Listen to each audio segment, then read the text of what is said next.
संसार के आश्रित हो गए ना तो लोग ठोकर मार देंगे।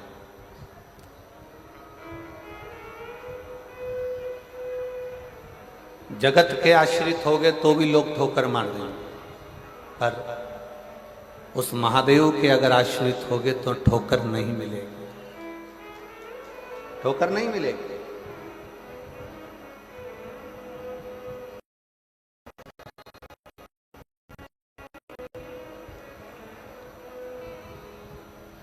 हमसे कई लोग पूछते हैं कि गुरुजी सारे प्रदेशों में छत्तीसगढ़ का इतना विकास कैसे होते जा रहा है। अभी की स्थिति में अगर देखा जाए तो छत्तीसगढ़ एक ऐसा प्रदेश बनता जा रहा है जिसका उन्नति होती चली जा रही है, जिसकी उन्नति होती चली। कारण क्या, क्या कारण है? हमने एक ही बात उनको कही, छत्तीसगढ़िया सबले बढ़िया। छत्तीसगढ़ का जो रहवासी है, छत्तीसगढ़ में निवास करने वाला जो एक मनुष्य है, जो छत्तीसगढ़ का रहने वाला है, ओरिजिनल छत्तीसगढ़िया है, वो दिल से भगवान का भजन करता है, दिखावा नहीं करता है। एक लोटा जल शंकर जी को चढ़ाता है और पूरा छत्तीसगढ़ शिवमय है, पूरा छत्तीसगढ़ देवीमय है। शिव और शक्ति की आराधना में पूरा छत्तीसगढ़ डूबा रहता है। और जब छत्तीसगढ़ शिव और शक्ति की आराधना में डूबा रहता है तो यहाँ के मनुष्य को शक्ति प्राप्त होती है, बल प्राप्त होता है।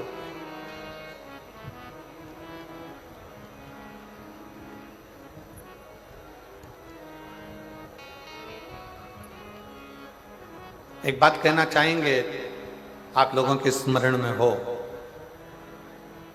दूसरे प्रदेशों में छोटे छोटे गांवों को छोड़कर गांवों में रहने वाले ग्रामीण शहर जाकर अपना मकान बना रहे हैं और वहां रहने की तैयारी कर रहे हैं। पर छत्तीसगढ़ का किसान, छत्तीसगढ़ का खेती करने वाला एक ग्रामीण, छत्तीसगढ़ में गांव में रहने वाला एक किसान जो धान की फसल लेता है, जो धान बोता है, वो अपना गांव नहीं छोड़ना चाहता, क्योंकि उसको मालूम है ये धान का कटोरा है और यही हमारा भरण पोषण का स्थान है। यही है।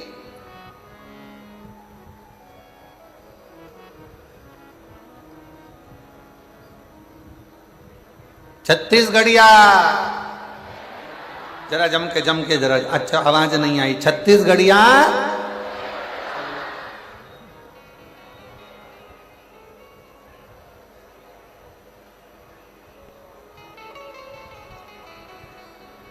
जल मछली से कहता है तुम मुझे मत छोड़ना, मैं तुम्हारा साथ निभाऊंगा, साथ में।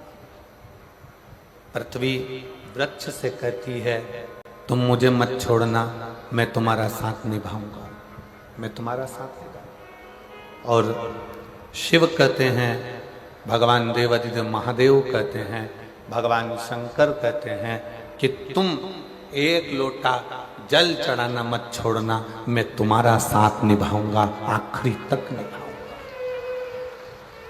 आखिरी तक।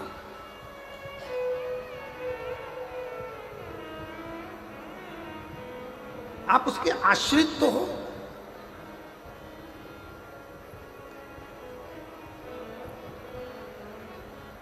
कल एक व्यक्ति ने प्रश्न किया, हमको तो मालूम, हमको लगता था कि जसपुर में कोई प्रश्न नहीं करेगा, पर बहुत अच्छा प्रश्न जसपुर के लोगों ने कल करा। अब वो पत्र अगर हम ढूंढेंगे तो थोड़ा समय लगेगा।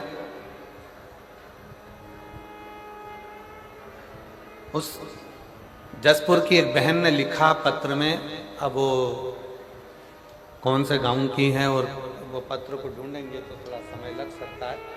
उसने पत्र में लिखा, क्यों गुरुजी आप कहते हो संसार में जन्म लेने वाले प्रत्येक मनुष्य के हृदय में शिव का निवास है, आप कहते हो संपूर्ण जगत में जन्म लेने वाले मनुष्य के हृदय में शंकर बसा है, भगवान बसा है, ईश्वर बसा है। तो फिर अगर जगत में जन्म लेने वाले मनुष्य के हृदय में भगवान बसा है तो फिर भगवान इनको दुख देता ही क्यों है? अब प्रश्न देखिए जसपुर वालों का कितना जोरदार है।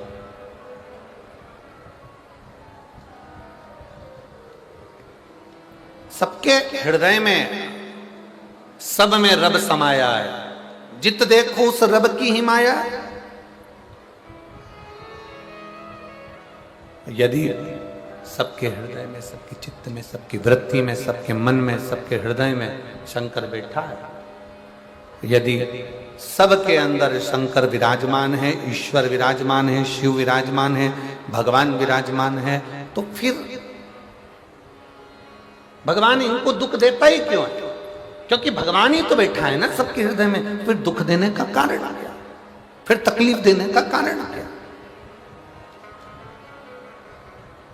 क्यों दुख दे रहा है? क्यों तकलीफ दे रहा है?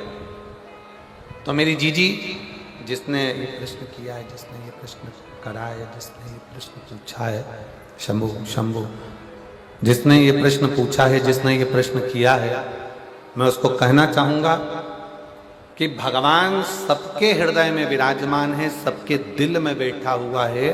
बस दुख की चपेट में वो आता चले जाता है जिसने कभी अच्छे सतगुरु का सत्संग नहीं किया, जिसने भक्ति को अपने हृदय में उतारा नहीं, जिसने भक्ति को अपने हृदय में नहीं उतारा।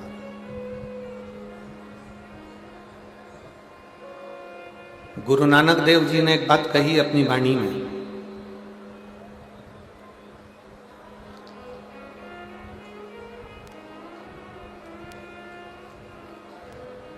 जिस समय पर गुरु नानक देव महाराष्ट्र के ओंडा नागनाथ शंकर मंदिर के सामने बैठे थे,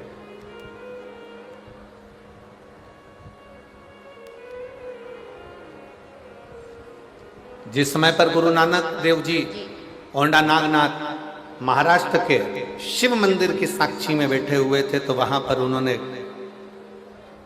संत नामदेव जी से कहा था कि व्यक्ति भटकता कब है? जब उसकी भक्ति में कुछ कमी रह जाती,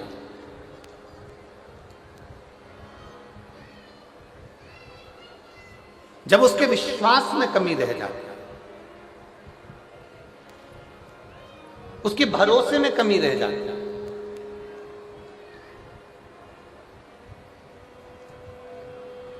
और विश्वास में अगर कमी है, भक्ति में अगर कमी है, तो व्यक्ति डोलेगा, व्यक्ति भटकेगा। और यदि विश्वास पक्का है, भक्ति पक्की है, दृढ़ता पक्की है, तो व्यक्ति नहीं डोलेगा। कितना सुंदर कहा है, आपका विश्वास यदि महादेव के प्रति है, आपका विश्वास यदि परमात्मा के प्रति है, आपका भरोसा यह पक्का है कि मेरे सनातन धर्म में जो 33 कोटि देवता हैं वो मेरे लिए बहुत कुछ कर सकते हैं, तो तुम दुनिया में कभी नहीं भटकोगे, दूसरी धर्म की ओर नहीं जाओगे,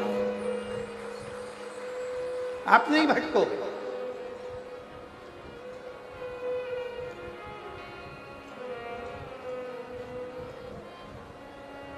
एक कितना सुंदर प्रसंग है।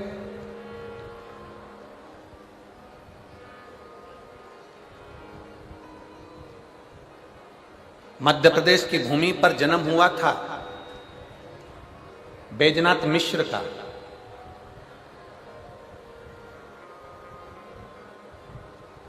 मध्य प्रदेश की भूमि पर एक संगीत का हीरा जन्म लिया था बैजनाथ मिश्र, बेजू बावरा।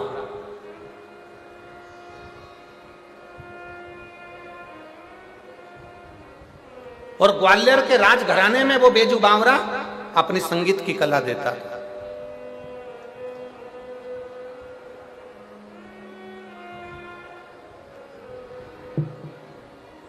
अकबर के यहां जो संगीत की कला देता था वो तानसेन था, और ग्वालियर के राजघराने में मानसिंह के उस राज्य में, ग्वालियर के राजघराने में अगर कोई संगीत की सेवा देता था तो वो बेजू बावरा था।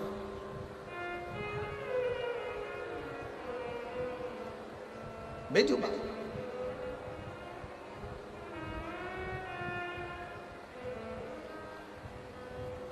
एक दिन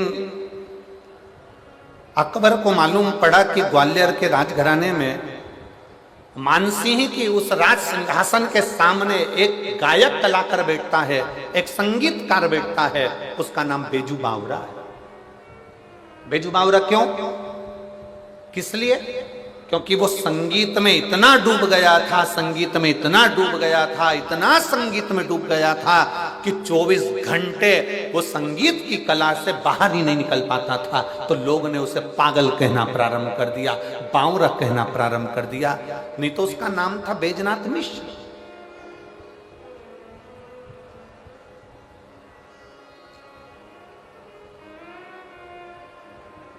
मानसिंह जी के उस राजघराने में बेजू बावरा अपनी प्रस्तुति देता, वहां का रतन था वो, वहां का हीरा था। वहां वो गाता, भजन करता, अपना कीर्तन करता, और मानसिंह जी प्रसन्न रहते।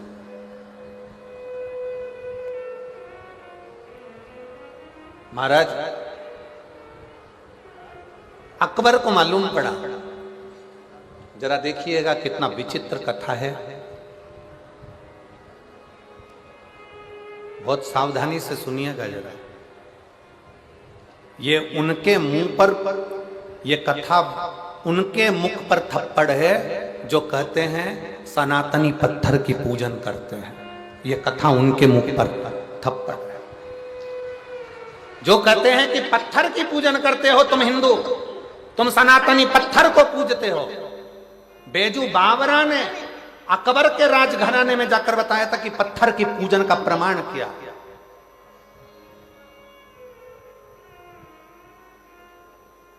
बेजू बावरा ने अकबर के राजघराने में खड़े होकर कहा था कि हम मुर्दे नहीं पूजते, हम पत्थर पूजते हैं और पत्थर को पिघलाकर परमात्मा बना देते हैं। ये बेजू बावरा ने कहा,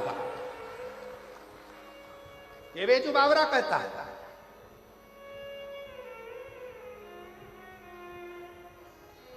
अकबर को मालूम पड़ा, सूचना मिली अकबर को, और अकबर ने अपने यहां गाने वाले संगीतकार तानसेन को देखा, और तानसेन को देखकर कह दिया कि हमारा संगीतकार तानसेन के आगे सब फीके हैं। ये बेजू बावरा जिसको लोग पागल कहते हैं, ये तो बैजनाथ मिश्र है, पर लोग इसको बावरा कहते हैं, पागल कहते हैं, क्योंकि सही में इसमें बुद्धि नहीं है। अकबर कह रहा है।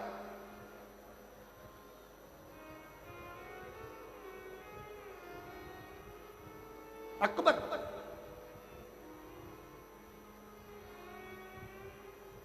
अकबर के हृदय में थोड़ी सी ईर्ष्या जागृत हो गई।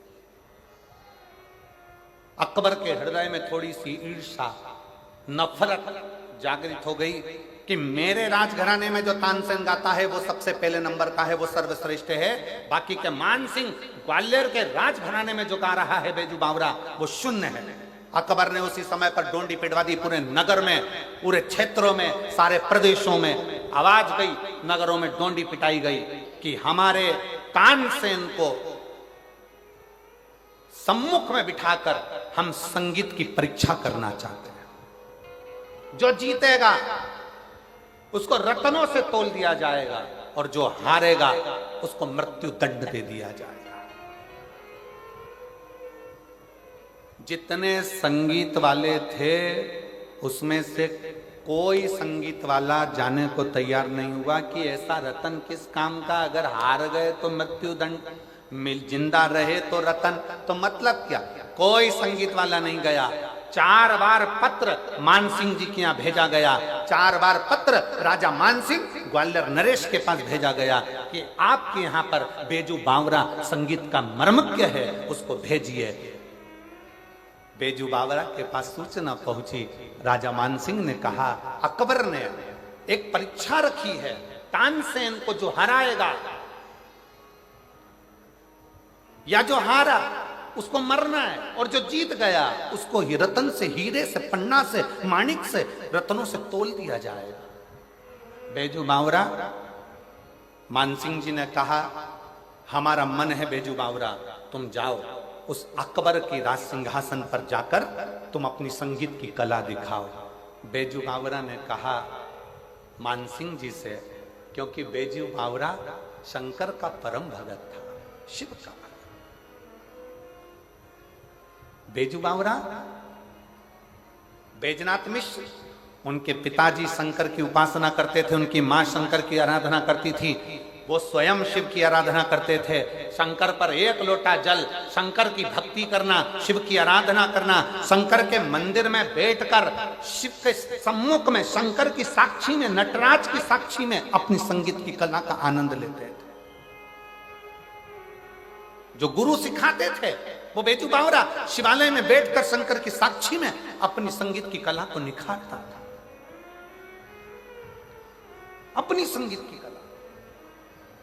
और शिव महापुराण की कथा कहती है, शंकर की कथा कहती है, अगर बच्चा पढ़ने में कमजोर है, बच्चे का विवेक कमजोर है, बच्चे की बुद्धि कमजोर है, बच्चा सक्सेस नहीं हो रहा, सफलता नहीं मिल रही है, उसका जॉब नहीं लग रहा है, कहीं वो आगे बढ़ नहीं पा रहा है, तो उन बच्चों से निवेदन है शंकर के मंदिर में एक लोटा जल चढ़ाओ, थोड़ा सा जल झेल कर नंदी के पास बैठकर उस जल का आचमन करना प्रारंभ कर दो। तुम्हें खुद मालूम पड़ने लगेगा कि तुम जो पढ़ रहे हो तुम्हें याद होना चालू हो जाएगा, तुम अच्छे से अच्छे नंबर पाकर आगे बढ़ना प्रारंभ कर दोगे। विद्या अध्ययन भी करो, खूब पढ़ो, लगनता से पढ़ो, अपना कर्म करो, रात दिन एक करो, और शंकर जी पे एक लोटा जल चढ़ाकर पीना प्रारंभ करो। जो माताएं कहती हैं मेरी याददाश्त कमजोर हो गई, मैंने सामान यहाँ रखा था भूल गई, ना जाने कैसे सामान भूल गया, ना जाने कैसे ऐसा हो गया। जो माताएं कहती हैं, भाई लोग कहते हैं हम भूल जाते हैं, याददाश्त कमजोर हो गई, 60 के ऊपर के हो गए इसलिए याददाश्त चली गई, नहीं,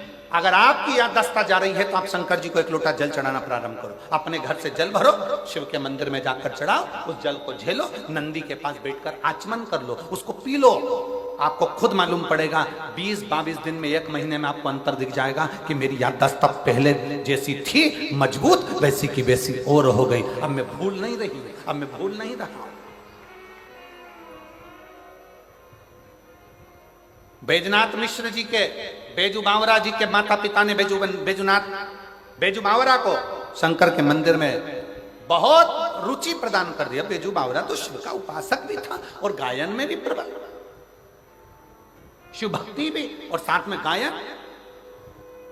शंकर को नटराज मानकर जो गायन की विद्या करता बेजू बावरा, कहा बेजू मेरा मन है। मानसिंह जी बोले जाओ उस अकबर के दरबार में जाओ और तानसेन के सामने संगीत की परीक्षा है, जाकर उत्तीर्ण होकर आओ, जाओ। बेजू बावरा ने विचार किया कि मानसिंह जी को क्या बोलूं, क्या बोलूं मैं राजा मानसिंह,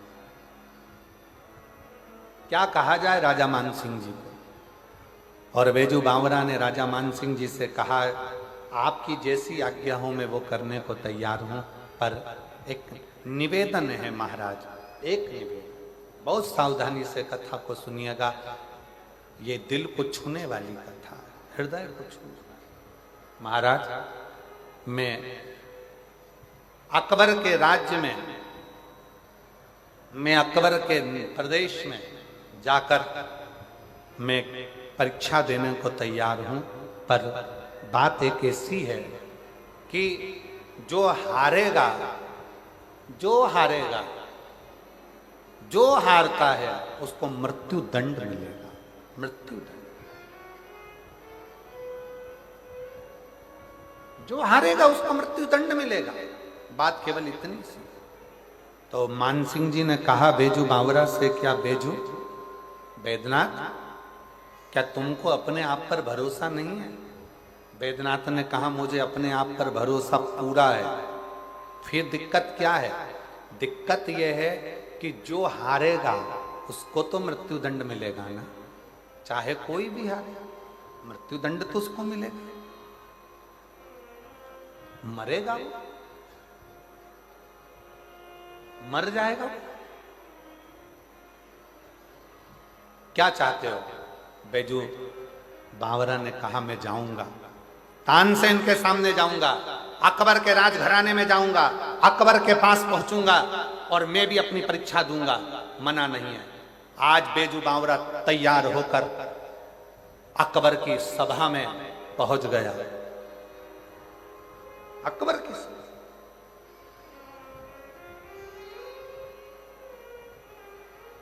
परीक्षा की घड़ी थी।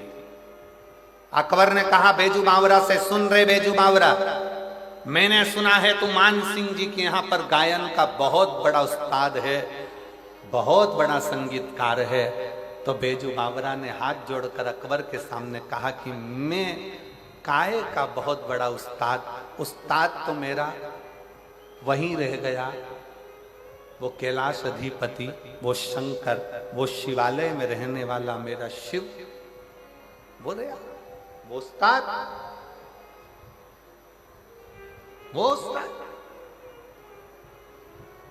बस मालूम है ना बैजू बावरा, जो हारेगा उसको मृत्यु दंड मिलेगा। मालूम है ना तेरा? जो हारेगा उसको मृत्यु दंड मिलेगा। मालूम है तुझको? हाँ मुझे मालूम, मुझे ज्ञात। तुझे ज्ञात है? हाँ मुझे ज्ञात। और शंभु शरणे मांगू घड़ी दुख काटो, दया करीन दर्शन ओ शंभु शरणे मांगू घड़ी रे घड़ी दुख काटो, दया करीन दर्शन ओ दया करीन दर्शन शंभु शरणे मांगू घड़ी रे दुख काटो, दया करीन दर्शन। तेरे को मालूम है ना? हाँ मुझे मालूम। परीक्षा चालू हुई। एक तरफ तानसेन, दूसरी तरफ बैजू बावरा।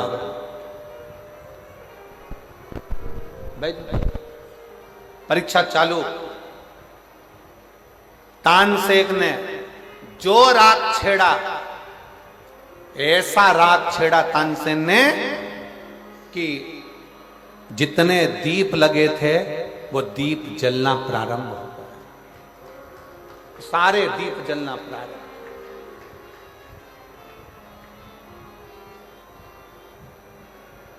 सारे दीप। अब जो दीप जलना प्रारंभ हुए तो दीप जलते जलते जलते जलते जलते जलते उस दीप को जलते राग में इतना बल था कि जितनी स्त्रियां कपड़े पहने थे, जितने पुरुष कपड़े पहने थे, उनमें भी आग लगना प्रारंभ हो गई। और जैसे ही आग लगना प्रारंभ हुई, तानसेन ने तो लगा दी आग। अब आई बारी बैजू बावरा की। बैजू ने देखा कि सबके कपड़े जल रहे हैं, दीप जल रहे हैं, तो जो दीप जलते हुए देखा तो बैजू ने तुरंत अपनी राग को जो छेड़ा तो जल वृष्टि होने लगी, पानी गिरने लगा। और पानी गिरने लगा तो जितने दीप थे वो बुझने लगे। जो कपड़ों में आग लगी थी वो सारी की सारी बुझने लगी, सारी की सारी।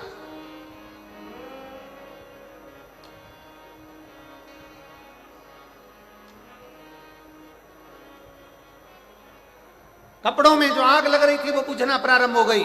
कपड़ों में जो आग लग रही थी वो सारी बुझ गई। दीप जो जल रहे थे वो बुझ गए। फिर वापिस ने फिर तान छेड़ी। और तानसेन ने ऐसी तान छेड़ी तो जितने हिरण थे वो तानसेन के पास में आ गए। और जैसे हिरण आए, हिरण पास में आते से ही तानसेन ने एक माला निकालकर हिरण के गले में डाल दी। हिरण उस माला को पहनकर भाग गए। अब बेजू बावरा से कहा गया कि वो माला को वापस बुलाओ। जैसे बेजू बावरा ने अपनी राख छेड़ी, जो गए हुए हिरण थे वो वापस दौड़ कर आ गए और बेजू बावरा ने उनके गले से माला निकालकर अपने पास में रख ली, अपने पास में रखा। अकबर देखकर आश्चर्य में पड़ गया। अकबर देखकर आश्चर्य में पड़ गया और अकबर आश्चर्य में पड़ते से ही अकबर को आ गया गुस्सा कि ये तो मेरे तानसेन को हरा रहा है। इतने में अकबर अपने सिंहासन पर बैठकर बेजू बावरा को कहने लगा, अरे बेजू बावरा, तुम हिंदू, तुम सनातनी पत्थर की पूजन करते हो। क्या पत्थर तुम्हारे पूजन करने से, पत्थर क्या तुम्हारे बोलने से पिघल सकता है? क्या पत्थर पिघल सकता है? जैसे ही बेजू बावरा को कहा, जैसे ही कहा, और बेजू बावरा ने राग मालकोस राग को जो गाया, जो पिघलता है, क्या पत्थर पिघलेगा? बेजू बावरा ने कहा, पत्थर पिघला कर ही रहूंगा। और बेजू बावरा ने जो मालकोस राग गाना प्रारंभ करा, सामने देखा कि एक पत्थर अकबर ने सामने रख दिया। रखते से ही और जो बेजू बावरा ने भगवान शिव का नाम लेकर गाना प्रारंभ करा, पत्थर पिघलना प्रारंभ हो गया। पत्थर पूरा पानी की तरह हो गया। पत्थर पानी की तरह हुआ। बेजू बावरा ने अपना तानपुरा लिया, पत्थर को उस गीले से, उस जो पतला तरल पदार्थ बन गया था, जो पानी बन गया था, उसमें अपना तानपुरा रख दिया। तानपुरा रखा, बेजू बावरा ने गाना जैसे बंद करा, पत्थर ठंडा हुआ। ठंडा होकर वापिस वो तानपुरा उसमें गढ़ गया, उसमें जम गया। अब बेजू बावरा ने कहा तानसेन से, अब तुम गाओ और मेरा ये तानपुरा निकाल कर बताओ। तानसेन हाथ जोड़ लिया कि मैं इस तानपुरे को नहीं निकाल सकता। बेजू बावरा ने अकबर से कहा, सुन अकबर, तेरे नगर में मैं परीक्षा देने के लिए आया हूं, पर इतना याद रखना अकबर, अगर दिल में प्रेम हो, सच्चा विश्वास हो, सच्ची भक्ति हो, श्रद्धा भरोसा पूर्ण हो, तो पत्थर भी पिघलता है। इसलिए हिंदू पत्थर की पूजन करता है।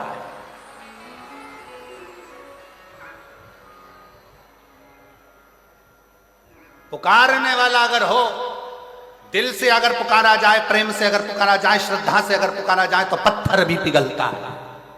इसलिए हिंदू पत्थर की पूजन करता है। क्यों?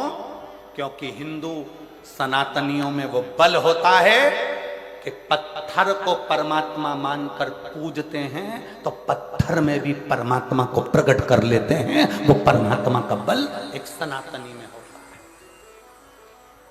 जो आपसे कहते हैं ना, आजकल के नवयुवक लड़के लड़कियां आपस में बात कर कर कह देते हैं सोशल मीडिया पर, कहां हिंदू तो पागल हो गया, सनातनी तो पागल हो गया, पत्थर की पूजन से क्या होता है, पत्थर की पूजन से क्या होता है।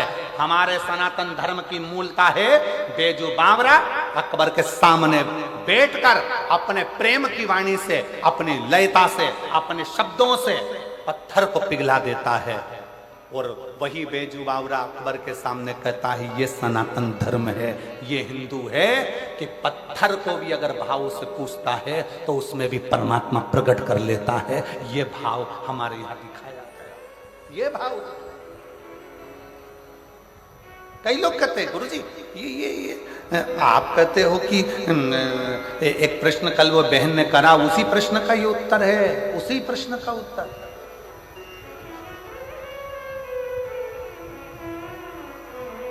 कि सबके हृदय में शिव है, सबके हृदय में भगवान है, तो फिर भगवान दुख क्यों देता है? क्योंकि हमारी भक्ति हम प्रकट नहीं कर पाते, हमारा विश्वास हम प्रकट नहीं कर पाते, हमारी श्रद्धा हम प्रकट नहीं कर पाते।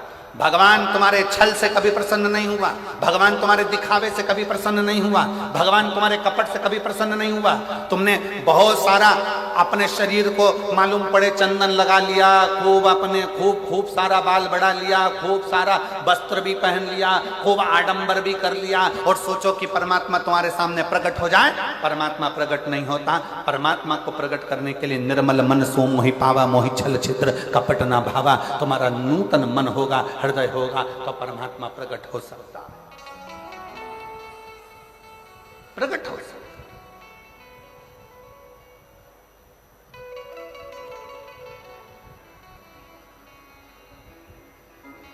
वो कहते हैं ना, आहूं में असर होगा,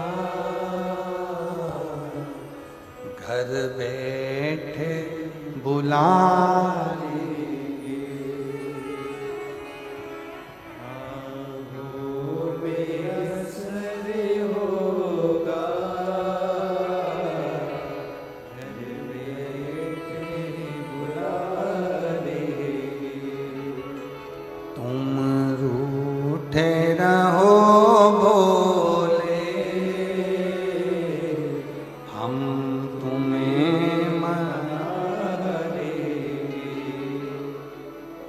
मेरी जीजियों, मेरे जीजाओं, मेरी बेटियों, मेरे बेटाओं, मेरी माताओं, मेरे भाई, मेरी बहन, मेरे बांधव, अपने हृदय में एक बात संजो कर रखना।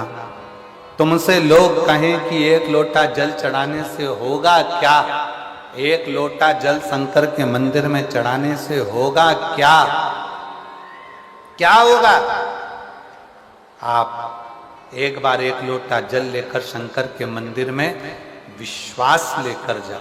वो लोटा का जल नहीं है, वो हमारा विश्वास है कि मेरा दुख मेरा महादेव काटेगा। वो एक लोटा जल नहीं है, वो हमारी सच्ची श्रद्धा है कि मेरा भोलेनाथ मेरे दुख को काटेगा। वो एक लोटा जल नहीं है, वो आपका शुद्ध भाव है। क्यों? क्योंकि हमारे पास देने के लिए, भगवान को देने के लिए कुछ भी नहीं है, कुछ भी नहीं। हम क्या दे सकते हैं महादेव को? हम क्या प्रदान कर सकते हैं भगवान शंकर को? हम क्या दे सकते हैं भगवान देवादिदेव महादेव को? हमारे पास देने के लिए कुछ भी नहीं। हमारे पास देने के लिए अगर कुछ है, हमारे पास देने के लिए, ये टीवी के कारण हो रहा है, टीवी के कारण, हमारे पास देने के लिए अगर कुछ है तो वो केवल श्रद्धा, वो केवल विश्वास, वो केवल भरोसा, वो केवल दृढ़ता, केवल श्रद्धा, केवल विश्वास, केवल दृढ़ता। दुनिया के लोग तुमसे कहें कि एक लोटा जल में क्या होगा, एक लोटा जल क्या है, एक लोटे जल में क्या रखा है, तुम कह देना वो एक लोटा जल नहीं है, वो हमारा विश्वास, वो हमारा भरोसा, वो हमारी दृढ़ता शिव के प्रति है। शिव के, शंकर, तुम कहते हो भोले हमें काशी प्यारी है, तुम कहते हो भोले हमें काशी प्यारी है, एक बार तो आ जाओ, एक बार तो आ जाओ, काशी भी बना दे, एक बार तो आ जाओ, काशी भी बना दे, तुम रूठे रहो भोले, हम तुम्हें मना लेंगे, आहूं असर होगा, घर बैठे बुलाएंगे, आहों में असर होगा, घर बैठे बुलाएंगे। यदि आहों में असर है, पक्की श्रद्धा, पक्का विश्वास, पक्की दृढ़ता अगर तुम्हारे भीतर है, पक्की श्रद्धा, पक्का विश्वास, पक्की दृढ़ता यदि तुम्हारे भीतर है, तो ये मानकर चलना कि मेरा देव अधिदेव महादेव पत्थर में से भी प्रकट होकर तुम्हारे दुखड़े को काट सकता है। मेरा देव अधिदेव महादेव, मेरा शंकर, मेरा वो भड़दानी, मेरा शंभु, मेरा त्रिकालदर्शी, मेरा कैलाशी, मेरा अविनाशी, अगर विश्वास है तो पत्थर में से प्रकट होकर भी, सामने आकर भी वो आपके दुखड़े काट सकता है, वो आपके दुखड़े मिटा सकता है।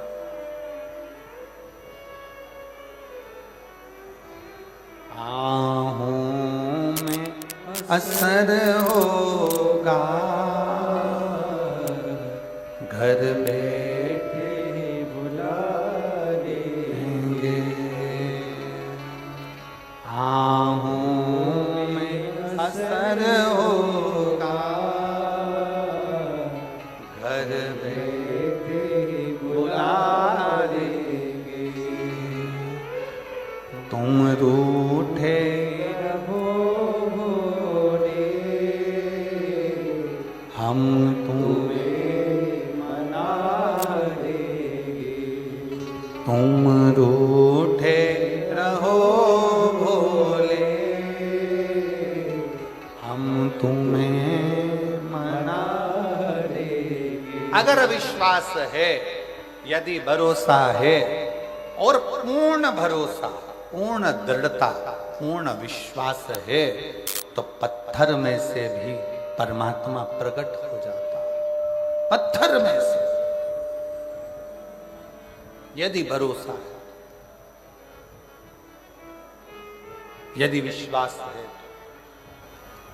आप लाखों की संख्या में आए हो, पंडालों में जगह नहीं है, और ये आपका विश्वास ही कह रहा है कि आपको शंकर पर कितना भरोसा है, तो ये मानकर चलना कि भरोसा टूटेगा नहीं, मेरा भोले बाबा तुम्हारी झोली खुशियों से भरेगा। इसको बंद कर दे या चालू कर दे, इसको बराबर से करो। तुम्हारा भरोसा टूटेगा नहीं, तुम्हारा विश्वास टूटने वाला नहीं है। उसका पिला गिर रहा है ना, उसको वो विश्वास टूटेगा नहीं, वो भरोसा छूटेगा नहीं। आप उस भरोसे से भगवान को रिझाओ, तो भगवान को रिझाओ। आप उस भरोसे से, और प्रेम जब अनंत हो गया, रोम रोम संत हो गया। प्रेम जब अनंत हो गया, रोम रोम संत हो गया। हमारा विश्वास, हमारी दृढ़ता, हमारा भरोसा जब पूर्ण होगा तो शिव मिलेगा। जिस बेटी ने ये प्रश्न किया था कि गुरुजी सबके भीतर शिव है, सबके अंदर भगवान महादेव समाहित है, सबके भीतर भगवान शंकर विराजमान है, तो फिर दुख क्यों आता है, तकलीफ क्यों आती है, कष्ट क्यों आता है, क्यों इतनी तकलीफें आती, क्यों दुख आता, क्यों कष्ट आता? कहा भक्ति की कमी है, भक्ति की, भक्ति की। भक्ति को दृढ़ करो, कौन कौन जाता है शिव जी के मंदिर में एक लोटा जल चढ़ाने? हाथ उठाओ जरा। जो जाते हैं शंकर के मंदिर, रखो, बहुत बढ़िया, जाना चाहिए। बैजू बावरा शिव का उपासक जब अपनी भक्ति और दृढ़ता और विश्वास के साथ अकबर के महल में बैठकर गाता है तो पत्थर को पिघला देता है। आप अगर एक लोटा जल महादेव को विश्वास के साथ चढ़ा रहे हैं, भरोसे के साथ चढ़ा रहे हैं, तो ये मानकर चलना कि वो देव अधिदेव महादेव तुम्हारे लिए पिघल जाएगा और एक दिन तुम्हारे दरवाजे पर जरूर आ जाएगा। इस व्यासपीठ से पूरे विश्व में विराजमान साहू समाज को मां कर्मा जयंती की बहुत बहुत बधाई हो आप सभी को। संपूर्ण विश्व की साहू समाज आज अपने आप को गौरवान्वित महसूस करे कि आप मां कर्मा के वंशज, वो मां कर्मा जो भगवान कृष्ण को अपने हाथों से खिचड़ी खिला देती है, वो मां कर्मा जो संपूर्ण विश्व में एक भक्ति का बल स्थापित कर देती है। संपूर्ण साहू समाज को आज मां कर्मा जयंती की बहुत बहुत बधाइयाँ, बहुत बहुत बधाइयाँ, बहुत बहुत। और तेरी कृपा बिना न हिले एक भी अणु, लेते हैं श्वास तेरी कृपा से तनु तनु। बखान क्या करूं मैं राहों के ढेर का, चपटी भभूत में खजाना कुबेर का। हे गंगाधार मुक्ति द्वार ओंकार तू, भोले ओंकार तू। आयो शरण तिहारी शंभु तार तू। बखान क्या करूं मैं राखों के ढेर का, चपटी भभूत में खजाना कुबेर का। हे गंगाधार मुक्ति द्वार ओंकार तू, भोले ओंकार तू। आयो शरण तिहारी शंभु तार तू। एक शिव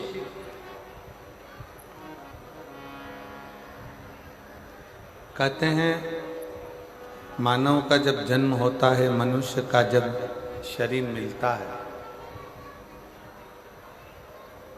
मानव का जब शरीर प्राप्त होता है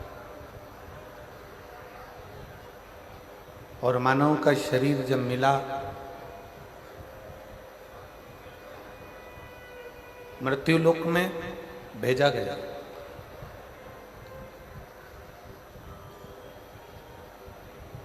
मछली का जन्म हुआ तो जल से पूछा कि ये मछली तुम्हारे पानी में रहेगी, तुम्हें कोई दिक्कत तो नहीं है? क्या आप इस मगरमच्छ को, मछली को, जल में रहने वाले जीवों को संभाल लोगे?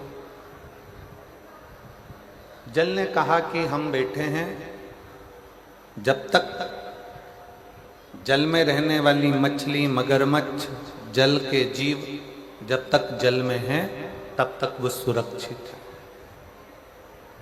उनका बाल बांका नहीं होने देंगे हम। फिर पृथ्वी से पूछा कि ये वृक्ष लगना है,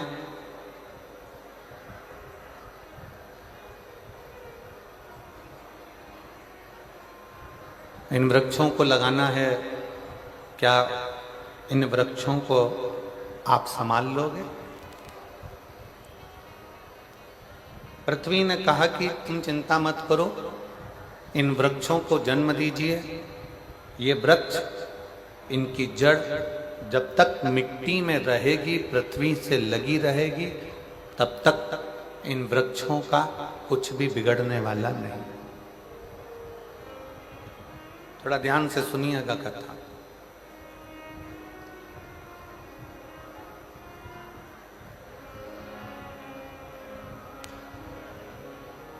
जल भगवान ने कहा, पानी ने कहा, जल नारायण ने कहा कि जब तक जल में रहने वाला जीव, मछली, मगरमच्छ, जल में रहने वाला कीट पतंगा जब तक जल में है, तब तक उसका बाल बांका नहीं होगा। जल से निकला फिर भले वो मर गया,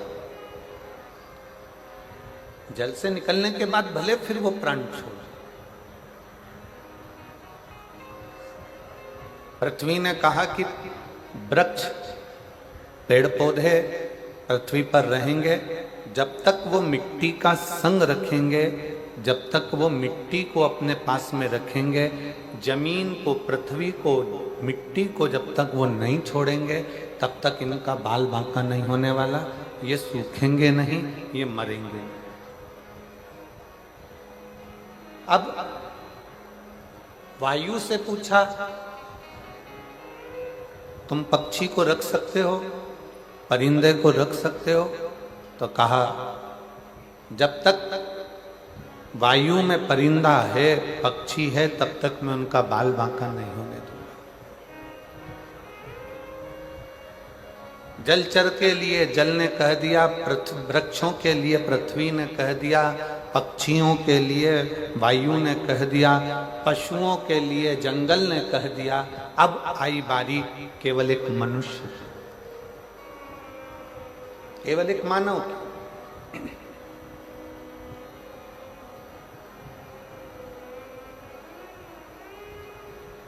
और मानव को देखकर स्वयं देवताओं ने पूछा ब्रह्मा जी से कि इन मनुष्य को कौन रखेगा, इनको कौन साधेगा? ब्रह्मा जी से पूछा, क्या तुम इन मनुष्यों को, इन मानवों को साध सकते हो?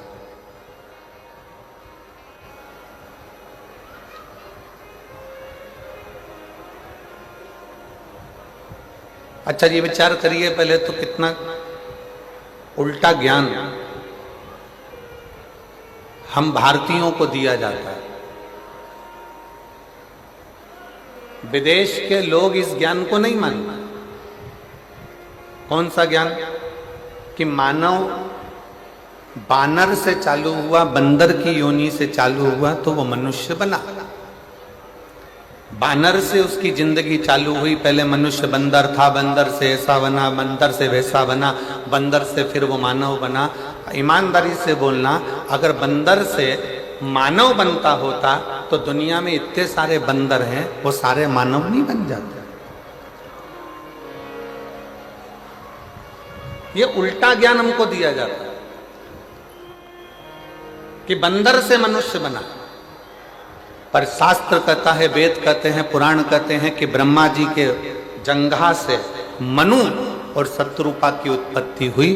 प्रथम पुरुष, प्रथम स्त्री, मनु और शत्रुपा ब्रह्मा जी की जंघा से प्रकट हुए, और उन्हीं मनु और शत्रुपा की संतान आप और हम हैं। ये संपूर्ण जगत है, उन्हीं मनु शत्रुपा की संतान।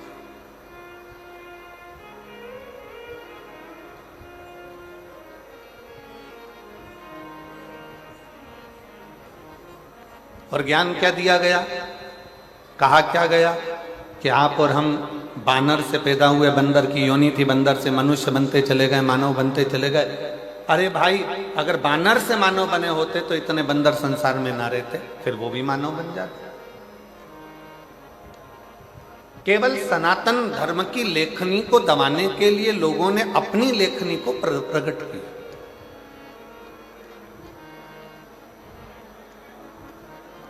जल ने कह दिया, मछली जब तक मुझ में है, जल ने कह दिया जब तक मछली मेरे पास में है, मैं इसको कुछ होने नहीं दूंगा। मिट्टी ने कह दिया कि जब तक वृक्ष मेरे से जुड़ा है मैं इसको कुछ होने नहीं दूंगा। अब बारी आई मनुष्य की।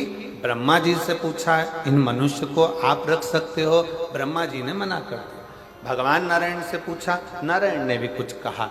तब भगवान शंकर से कहा कि इस ब्रह्मा ब्रह्मलोक में रहेंगे, भगवान विष्णु बैकुंठ लोक में रहेंगे, और रहेंगे तो केवल मृत्यु लोक में शंकर भगवान।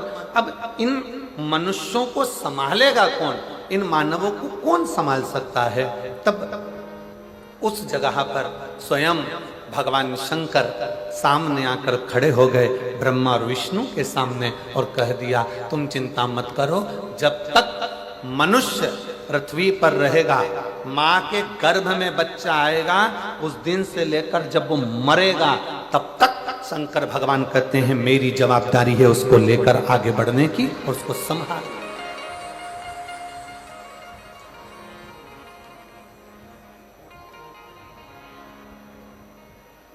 शिव कह रहे हैं कि ये मेरी जवाबदारी है, शंकर भगवान कह रहे हैं ये मेरी जवाबदारी, उसको आगे बढ़ाना। बस एक निवेदन है कि शंकर भगवान ने जैसे कहा कि आगे बढ़ाने की जवाबदारी मेरी है, पृथ्वी पर बच्चा जन्म लेगा, माँ के गर्भ में जब से बच्चा आएगा और जब तक वो मरेगा, मरने तक की जवाबदारी मेरी है। जन्म नहीं हुआ उससे पहले मैं माँ के स्तनों में दूध दे दूंगा, उसके भरण पोषण की व्यवस्था में कर दूंगा। सारी व्यवस्था करने के बाद अंत समय में भी अगर उसको कोई अग्नि नहीं देगा, अंत समय में भी उसको कोई लकड़ी नहीं देगा, अंत समय में भी अगर उसके प्राण छूटने के बाद उसको कोई अग्नि नहीं देगा, लकड़ी नहीं देगा, उसकी चिता को यदि कोई आग ना लगाएगा, तो यहाँ शास्त्र कहता है शंकर भगवान ने कहा कि उसके जन्म से लेकर मरण तक की व्यवस्था मेरी रहेगी। जो एक लोटा जल चढ़ाएगा, शिव जी कहते हैं वो मेरा खुद का हो जाएगा, मेरा अपना का, मेरा स्वयं का।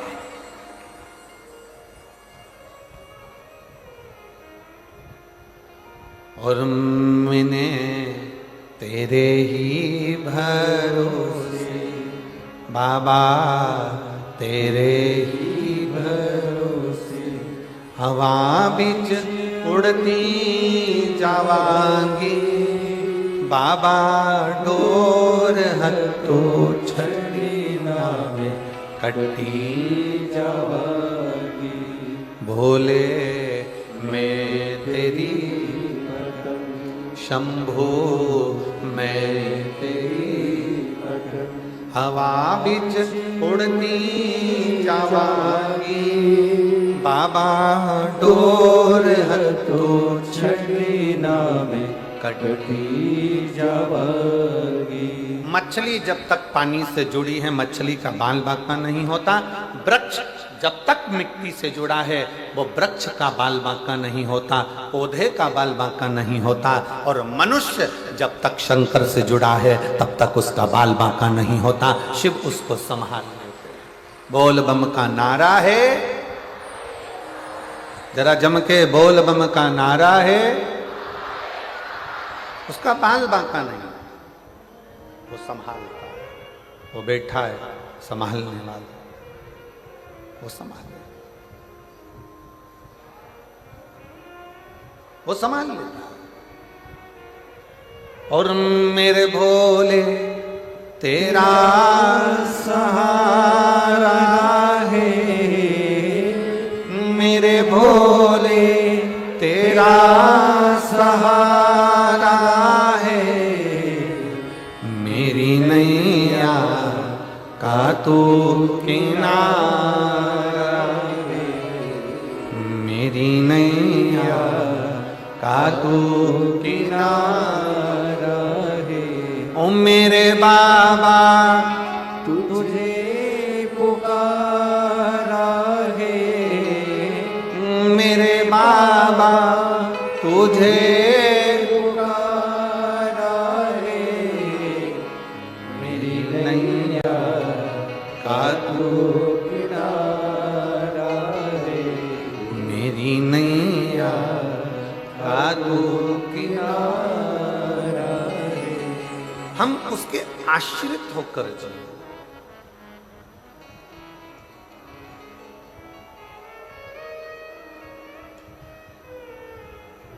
संसार के आश्रित हो गए ना तो लोग ठोकर मार देंगे।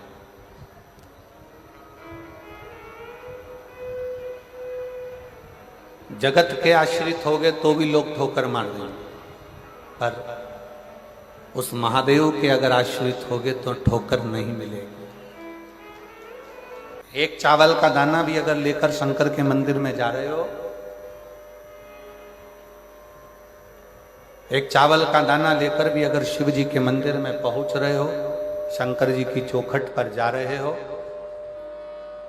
शंकर भगवान के दरवाजे पर जा रहे हो, तो ये विश्वास मानकर जाना कि मेरा शिव मेरे दुख हरने के लिए, वो हमारे यहाँ पहले, इधर छत्तीसगढ़ का तो हमको नहीं मालूम कि क्या नियम है, पर हमारे यहाँ पहले पत्रिका नहीं छपती थी। शादी की पत्रिकाएं हमारे उधर नहीं छपती थी, इधर छत्तीसगढ़ का तो नहीं मालूम, पर हमारे उधर पहले शादी की पत्रिका नहीं छपती थी। केवल चावल को पीला करा जाता था और पीला चावल दिया जाता था और निमंत्रण उस पीले चावल से हो जाता था। अब इधर छत्तीसगढ़ में ऐसे ही होता था क्या? जम के तो बोलो जरा, ऐसे ही होता था? तो फिर तो तुम और हमें एक ही भाई भाई, ठीक है, उसमें क्या अंतर है? हमारे यहां पहले पत्रिका नहीं छपती थी, चावल को पीला करा, दे दिया निमंत्रण।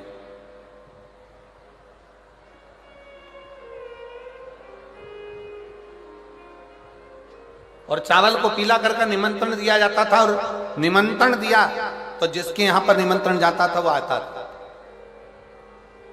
शिव जी को एक चावल का दाना यदि आप समर्पित कर रहे हैं तो ये मानकर करें कि आप भगवान शंकर को अपने घर के आने के लिए निमंत्रण दे रहे हैं कि मेरे भोले बाबा मेरे यहाँ आकर मेरे दुख को काटना, तकलीफों को काटना, मेरे कष्ट को काटना, मेरी बीमारी को काटना। आप निमंत्रण दे रहे हैं। बोल बम का नारा है, बाबा एक सारा, जरा जम के बोलो, बोल बम का नारा है, सारी समस्या का हल। कोई लेट बनता है, कोई जल्दी बनता है, शिव को जल चढ़ाने वाला एक दिन से जरूर बनता है। शिव शिव है, शंकर शंकर।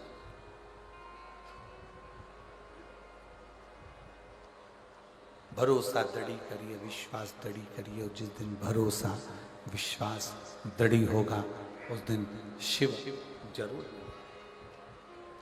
आहों में असर होगा, घर बैठे बुला लेंगे। आहों में असर होगा, घर बैठे बुला लेंगे। तुम कहते हो भोले हमें गंगा प्यारी है, तुम कहते हो भोले हमें गंगा प्यारी है, तुम कहते हो भोले हमें गंगा प्यारी है, तुम कहते हो भोले। प्रेशर बढ़ाओ दूर का, प्रेशर। गंगा प्यारी है, एक बार तो आ जाओ, गंगा से मिला देंगे। हमारे बीच में छत्तीसगढ़ शासन के माननीय मुख्यमंत्री जी श्री विष्णुदेव साहे जी पधारे हैं। एक बार जोरदार ताली बजाकर उनका स्वागत, वंदन, अभिनंदन।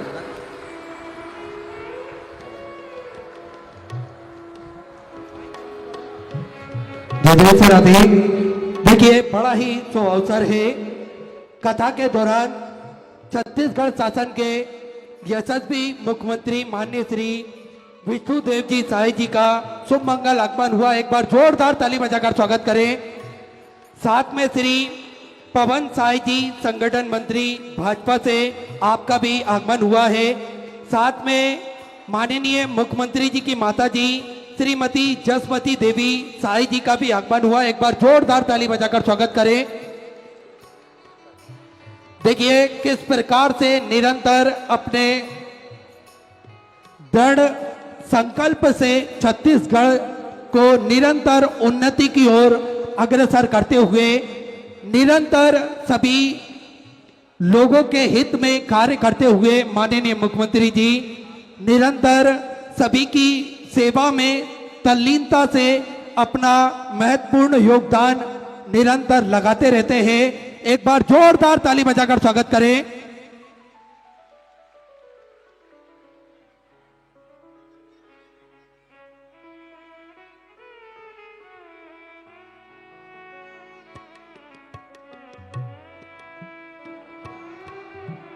स्वागत का क्रम यह चल रहा है। व्यासपीठ की पूजन के बाद में पूजन के ठीक दौरान हम सभी माननीय मुख्यमंत्री जी का उद्बोधन भी श्रवण करेंगे और ये प्रतीक चिन्ह के स्वरूप में मधेश्वर महादेव का जो स्वरूप जो कि विश्व का सबसे बड़ा शिवलिंग विराजमान है उन्हीं का प्रतीक चिन्ह पूज्य गुरुदेव को भेंट करते हुए माननीय मुख्यमंत्री जी द्वारा एक बार सुंदर जोरदार जय घोष हम सभी करेंगे। हर हर महादेव, हर हर महादेव, हर हर महादेव। सुंदर हम सभी आज कथा के पंचम दिवस पे माननीय मुख्यमंत्री जी का जो आगमन हुआ है इसके दौरान हम सभी उद्बोधन माननीय मुख्यमंत्री जी के मुखारबिंद से श्रवण करेंगे। मैं कहूं छत्तीसगढ़ का सौभाग्य है जो अभी कथा की शुरुआत में बात चल रही थी कि पूरे प्रदेशों में छत्तीसगढ़ एक ऐसा प्रदेश जो विकास की ओर बढ़ रहा है, उन्नति की ओर बढ़ रहा है। मैं माननीय मुख्यमंत्री जी के लिए कहूंगा कि जिन्होंने इतना एक छोटे से छोटा ग्रामीण क्षेत्र हो, शहरी क्षेत्र हो, प्रत्येक क्षेत्र में माननीय मुख्यमंत्री जी का ध्यान गया है और प्रत्येक क्षेत्र में चाहे वो हॉस्पिटल से जुड़ी हुई सुविधाएं हों, चाहे वो किसी भी तरह की व्यवस्था हो, उसमें उनकी जागरूकता रही है। जसपुर जिले के कुनकुरी में जैसे बीच में सूचना मिली थी सोशल मीडिया के माध्यम से कि कुनकुरी के अंतर्गत एक मेडिकल कॉलेज की स्थापना हो रही है, जोरदार ताली बजाएं, जो कि एक उन्नति की ओर आगे बढ़ाने वाला प्रश्न।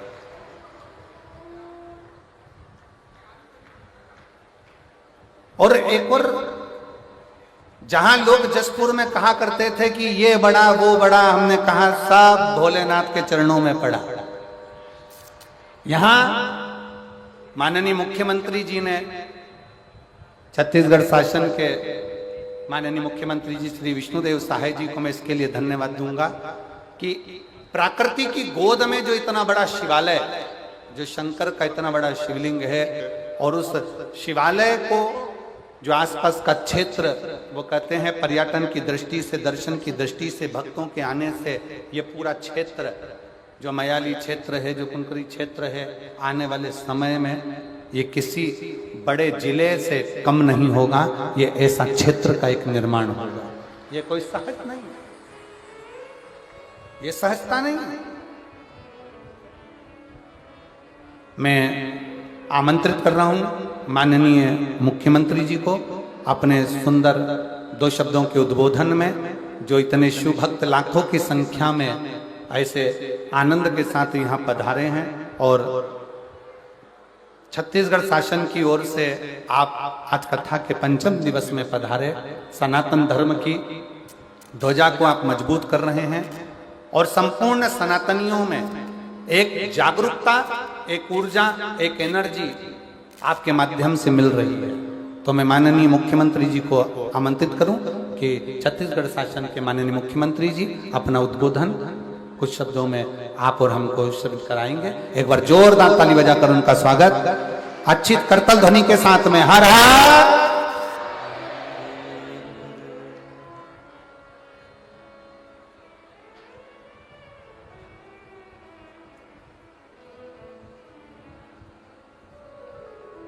एक बार जोरदार ताली बजाएं। साधुवाद।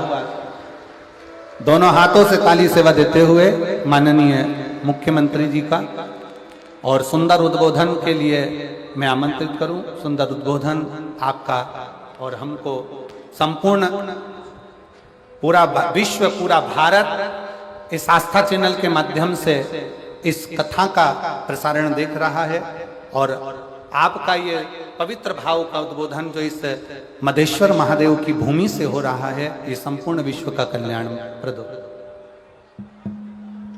प्रेम से बोले बाबा मधेश्वर महादेव की, बाबा मधेश्वर महादेव की, सत्य सनातन धर्म की, सत्य सनातन धर्म की, माता पार्वती की, माता पार्वती की, पवन पुत्र हनुमान की, बालाजी भगवान की, चंडी माता की, पंडित प्रदीप मिश्रा जी की, पंडित प्रदीप मिश्रा जी की। हम लोगों का बड़ा सौभाग्य है जसपुर वासियों का कि जहां दुनिया के सबसे बड़े प्राकृतिक शिवलिंग स्थापित हैं मधेश्वर महादेव के रूप में, और वहां पर विश्व विख्यात शिव पुराण के कथावाचक पूज्य श्री प्रदीप मिश्रा जी अपने श्रीमुख से शिव पुराण का कथावाचन कर रहे हैं और हम सभी लोग क्षेत्रवासी, और इसमें झारखंड भी लगा हुआ है, उड़ीसा भी लगा हुआ है, तो वहां से भी श्रद्धालु जन इस कथा का रसपान कर रहे हैं। तो ऐसे अवसर में मैं बाबा मधेश्वर जी को प्रणाम करता हूं, साथ ही साथ पंडित प्रदीप मिश्रा जी के चरणों में भी सत सत नमन करता हूं।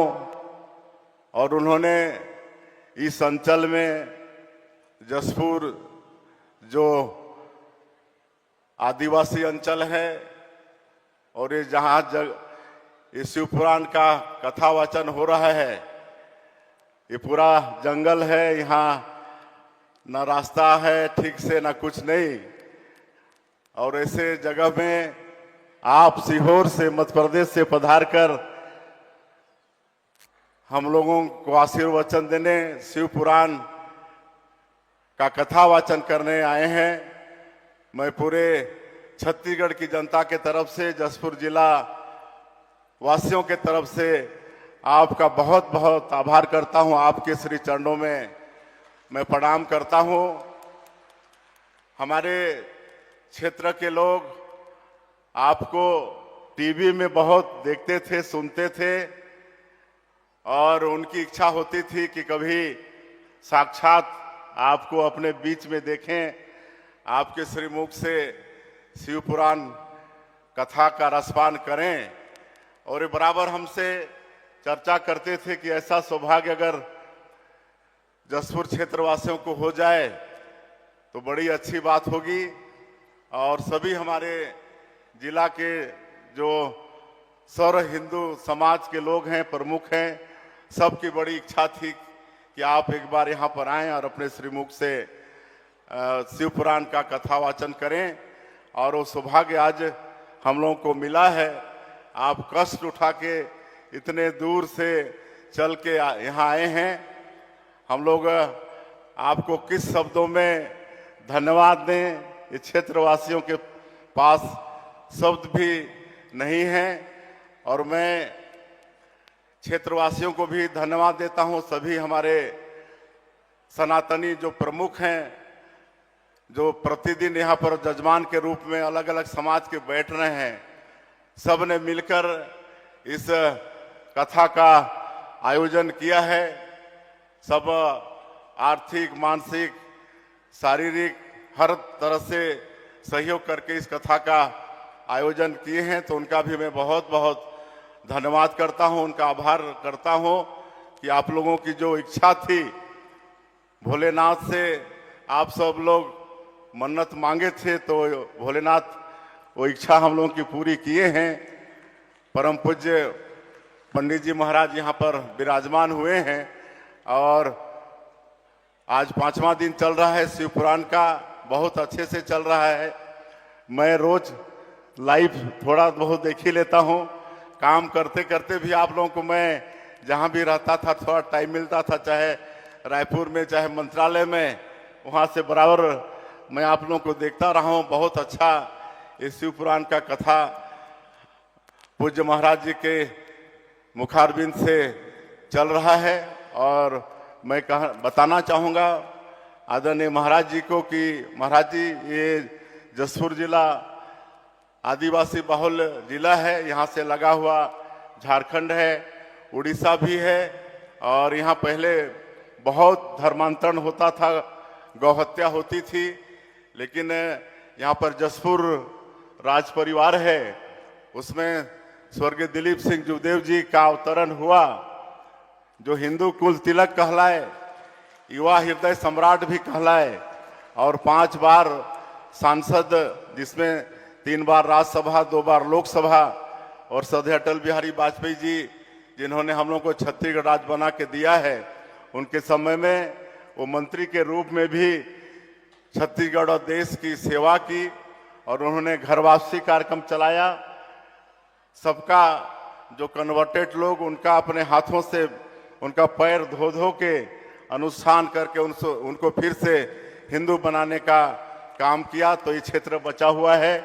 यहाँ पर वनवासी कल्याण आश्रम है, अखिल भारतीय वनवासी कल्याण आश्रम, जिसके कार्यकर्ता गांव-गांव में हैं और उनके प्रयास से ये क्षेत्र बचा हुआ है। और ऐसे क्षेत्र में हम लोग निवास करते हैं, लड़ाई लड़ते हैं। आपका यहाँ पर आना और आपके मुखारबिंद से जो 7 दिन का शिव पुराण का कथा हो रहा है, निश्चित रूप से हमारे सनातनियों को बहुत बड़ी ताकत इससे मिलेगी। आपका आशीर्वाद मिलेगा, बाबा भोलेनाथ का आशीर्वाद मिलेगा। और ये जो मधेश्वर महादेव हैं, इसकी बड़ी मान्यता है। महाराज जी, हम तो सुने हैं बुजुर्गों से कि पहले किसी कोई संकट में घिर जाता था या किसी को बाल बच्चा नहीं होता था, तो यहाँ पर आके मन्नत मनाते थे, पूजा अर्चना करते थे, तो उनकी इच्छा पूरी होते रही है। और जो golden book of world record है, वो भी मधेश्वर महादेव को दुनिया का सबसे बड़ा नेचुरल शिवलिंग का दर्जा दिया है। अब आप यहाँ पर आ गए हैं, यहाँ पर पधारे हैं, आपका श्री चरण यहाँ पर पड़ा है और ये 7 दिनों का शिव पुराण हो रहा है, तो ये तो सोने में सुहागा हो गया। आप उसमें और फिर मुहर लगा दिए, मधेश्वर बाबा को और मान्यता आपने दिला दिया है। ये कथा का सीधा प्रसारण आस्था चैनल से हो रहा है। पूरे देश और दुनिया में बार बार मधेश्वर महादेव भी दिख रहे हैं, तो बहुत बड़ा लाभ हम लोग को यहाँ पर हो रहा है। और निश्चित रूप से आपके कथा से हमारे सनातनियों को बहुत बड़ा बल मिला है, क्योंकि आपका प्रवचन का भी हम लोगों को लाभ लेना है। इसलिए मैं ज़्यादा नहीं बोलते हुए फिर से एक बार पूरे जिला वासियों के तरफ से, आयोजन समिति के तरफ से आपका बहुत बहुत आभार करते हुए, धन्यवाद करते हुए, और इतने दूर में आप आए हैं, किसी तरह की तकलीफ होगी, कोई कष्ट होगा तो उसके लिए भी मैं अपने तरफ से, परिवार के तरफ से, समस्त क्षेत्रवासियों की तरफ से हम क्षमा भी चाहेंगे। आप इसको पुण्य समझकर, सेवा समझकर कोई भी कष्ट को आप सह लीजिएगा। और जितने भी हमारे आयोजक समिति हैं उसमें अभी नाम लूँगा तो बहुत समय लगेगा। सभी हमारे सुनील गुप्ता जी हैं, कृष्णा राय जी हैं, भरत सिंह जी हैं और राजीव नंदे जी हैं, सभी समाज के प्रमुख लोग हैं। सभी लोगों को हम धन्यवाद देते हैं। और मुझे मालूम है कि यहाँ झारखंड से भी आए हैं, उड़ीसा से भी आए हैं शिव भक्त, उनका भी सबका छत्तीसगढ़ की धरती में स्वागत है, अभिनंदन है। और उनसे भी कष्ट तो जरूर होता होगा आप लोगों को यहाँ पर, लेकिन उस कष्ट के लिए भी हम क्षमा चाहते हैं। और आप सभी को सम्यक फल मिले इस शिव पुराण का, ऐसा बाबा भोलेनाथ से, पूज्य महाराज जी से प्रार्थना है। और धर्म के क्षेत्र में हम लोग मधेश्वर महादेव की, बाबा मधेश्वर महादेव की, पवन पुत्र हनुमान की। धन्यवाद। बहुत बहुत साधुवाद, धन्यवाद माननीय छत्तीसगढ़ शासन के मुख्यमंत्री जी श्री विष्णुदेव सहाय जी, जिनका उद्बोधन मधेश्वर बाबा की ये पवित्र भूमि, आदिवासी वनवासी क्षेत्र, जहाँ पर इतना दिव्य और भव्य शिव महापुराण कथा के इस पवित्र अवसर पर आपका आगमन हुआ है। एक बार मेरा निवेदन, आप सब जोरदार ताली बजाकर उनका स्वागत, वंदन, अभिनंदन, जिन्होंने इस पवित्र पावन कथा का लाभ लिया है और इस पवित्र आनंदमय भूमि पर, मधेश्वर नाथ की इस पवित्र धरा पर पधारे हैं। हर हर महादेव।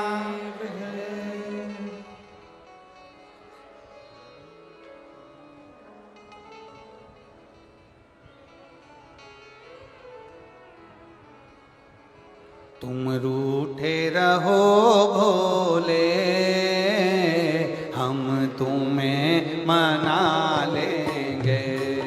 हर हर महादेव। अपने स्थान पर बैठकर भगवान शिव से अपने मन का भाव बड़े हृदय से बाबा को प्रार्थना करिए। आज कथा का पंचम दिवस है, दिल से विनय करो। कल कथा का छठा दिवस रहेगा, जिसको शिव महापुराण में शिव पुराण की शिवरात्रि कही जाती है। और परसों की कथा सुबह 8 बजे से 11 बजे तक होकर कथा विराम हो जाएगी। दिल से बाबा को प्रार्थना करो, निवेदन करो, भाव से, विश्वास के साथ बाबा से अपने मन का भाव अवश्य करें।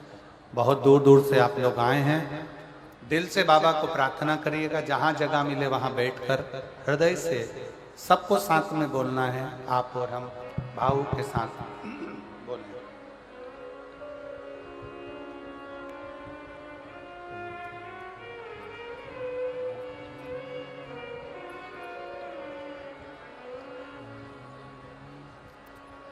श्री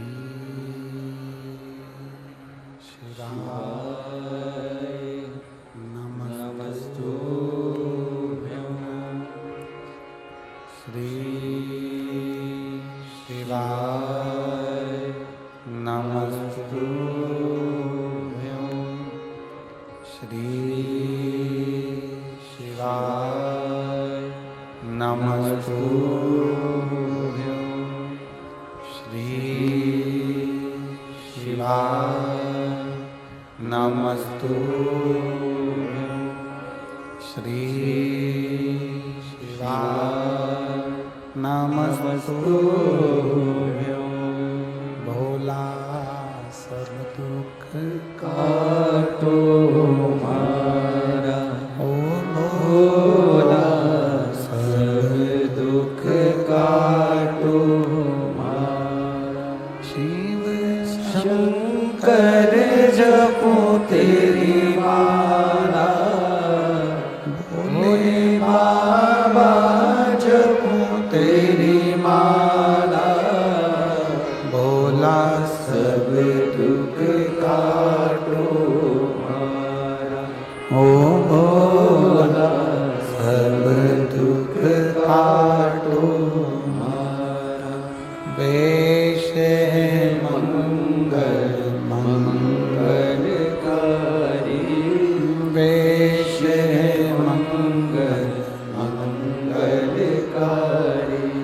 शमशान वासी हमारा, शमशान वासी हमारा, ओ भोला सब दुख काटो हमारा, ओ भोला सब दुख काटो हमारा।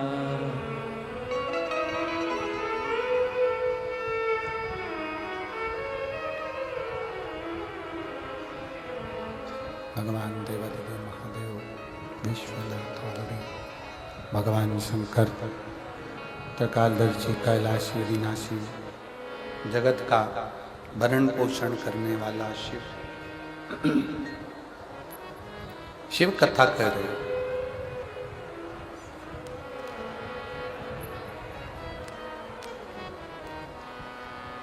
भगवान शंकर का चरित्र कह रहा है, शिव महापुराण की कथा कर रहे।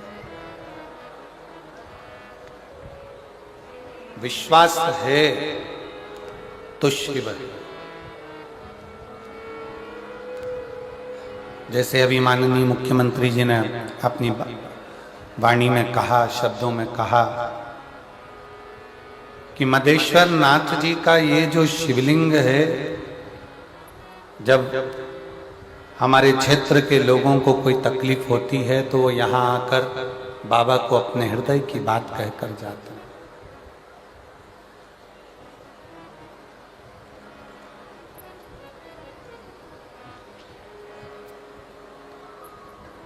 अपने हृदय की बात मदेश्वर नाथ को कहते हैं और मदेश्वर बाबा उस हृदय की बात को स्वीकार कर कर आपकी झोलियां खुशियों से भर। जरा विचार करिएगा, कथा कहां बैठकर सुन रहे हो? मदेश्वर बाबा के चरणों में। और विश्वास के साथ अगर श्रवण करिए, भरोसे के साथ।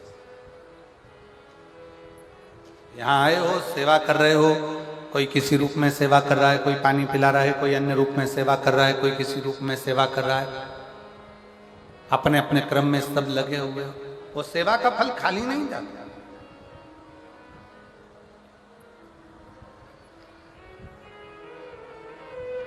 कितना सुंदर है, भारत की भूमि पर जितने मंदिर राम जी के नहीं है, भारत की भूमि पर उससे ज्यादा मंदिर श्री हनुमान जी महाराज के हैं।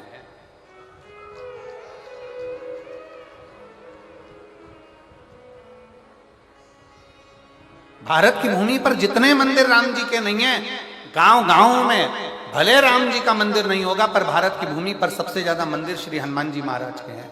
कारण, ऐसा कौन सा कारण है कि जितने राम जी के मंदिर नहीं, उससे ज्यादा हनुमान जी के मंदिर? उसका एक कारण है, हनुमान जी ने राम जी की सेवा इतनी करी कि पूरे भारत की भूमि पर, पूरी जगत में, पूरी दुनिया में सेवा हनुमान जी ने राम जी की इतनी करी कि आज भारत की भूमि पर वो सेवा पूजा रही है। राम जी से ज्यादा हनुमान जी के मंदिर बने और हनुमान जी की सेवा लोग कर रहे हैं। सेवा।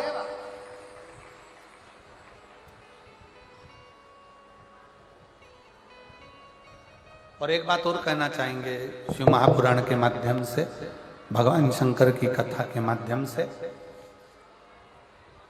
कि भारत की भूमि पर जितने राम जी के मंदिर नहीं, उससे दुगने हनुमान जी के मंदिर हैं। और पूरी दुनिया में जितना आशीर्वाद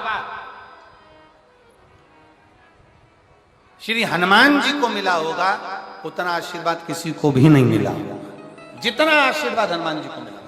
और आशीर्वाद देने वाला कौन? हनुमान जी को आशीर्वाद देने वाली दो माताएं, एक है मां अंजना और दूसरी है माता सीता। एक माता अंजना और एक माता सीता। सीता मैया ने तो हनुमान जी को इतना आशीर्वाद दिया कि अजर हो जाओ, अमर हो जाओ, तुम मेरे पुत्र कहलाओगे,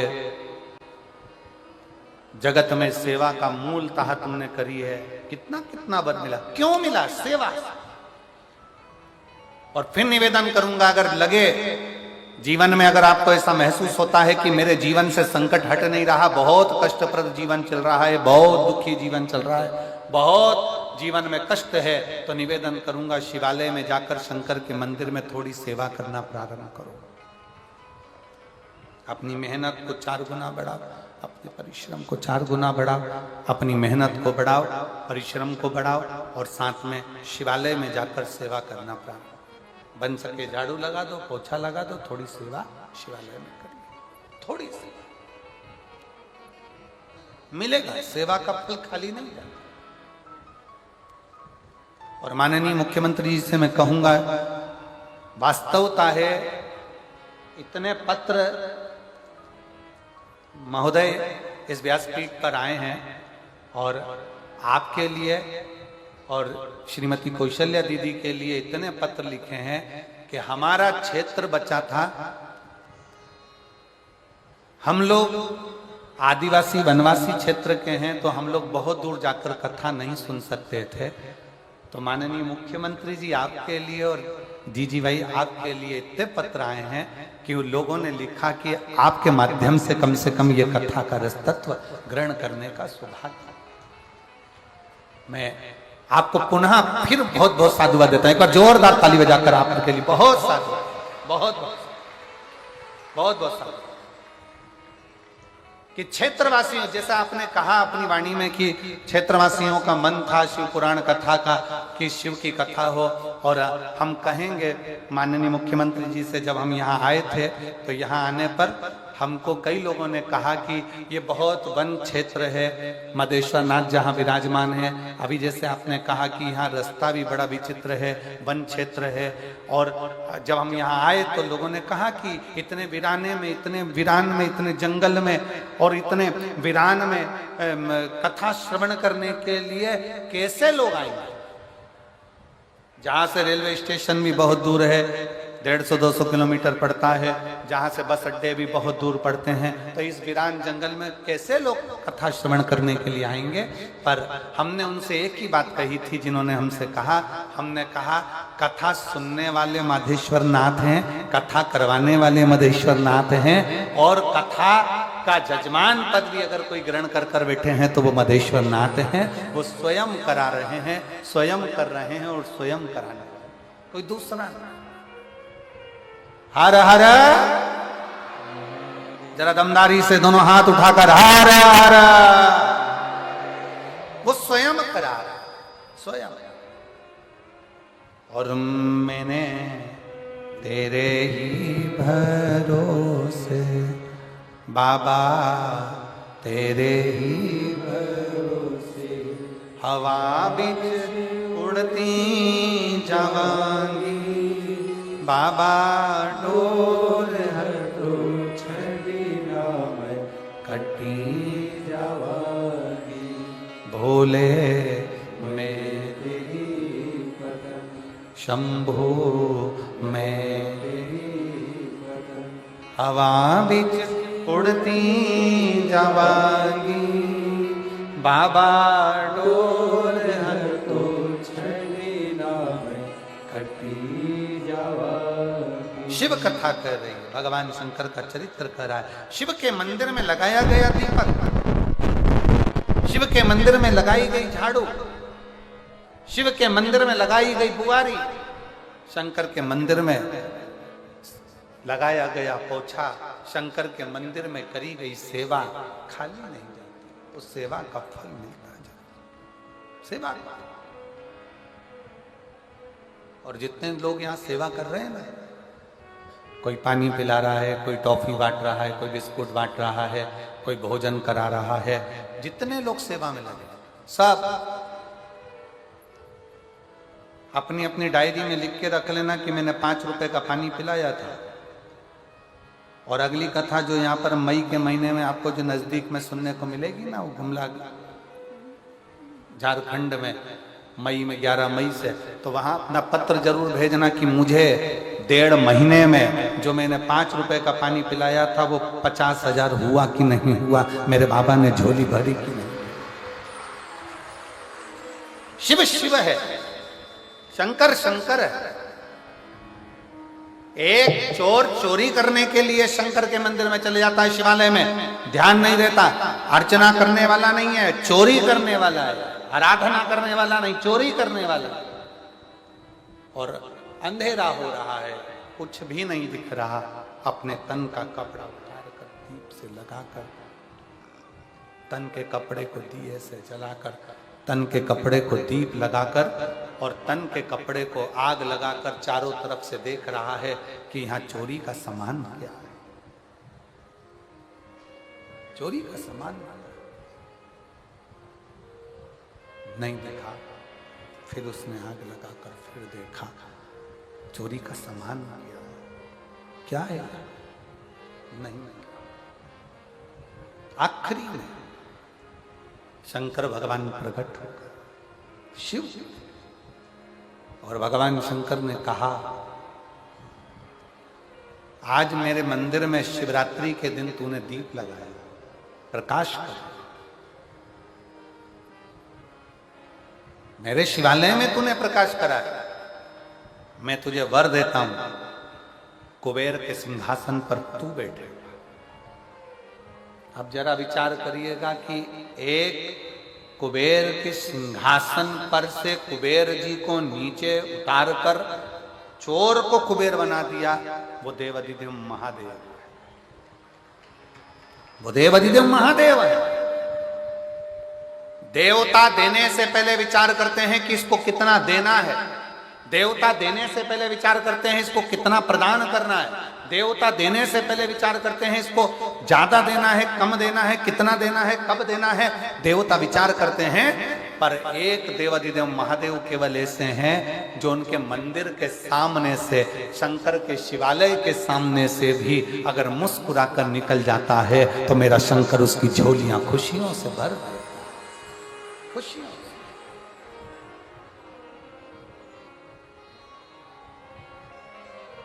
केवल एक शिव, और कितनी करुणा। देखिए शिव महापुराण का एक चरित्र कितना सुंदर आता है कि विदल और उत्पल दो असुर है, विदल और उत्पल दो असुर हैं, दोनों की वृत्ति बेकार, पर उसमें से एक कहीं ना कहीं उसके हृदय में श्रद्धा और विश्वास है।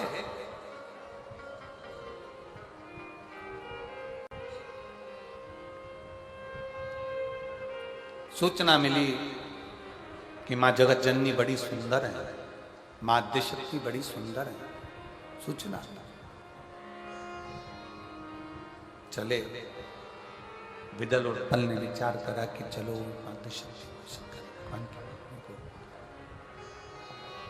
विदल और उत्पल ने विचार करा कि चलो, हमने सुना है कि वो जगदम्बा, वो पार्वती बड़ी सुंदर है, उसको लेकर आते हैं, चलो। और विदल उत्पल ने विचार कर कर मां आद्यशक्ति, मां दुर्गा भवानी, मां जगत जननी जगदम्बा, मां अंबा, मां कालरात्रि, मां कुष्मांडा, मां स्कंदा, मां दुर्गा के सम्मुख में मां पार्वती तो अपने कार्य में लगी हुई थी। और विदल उत्पल ने उनको देख लिया, देखा तो इतनी सुंदर उनको देखकर आश्चर्य में पड़ गए, आश्चर्य, इतनी सुंदर।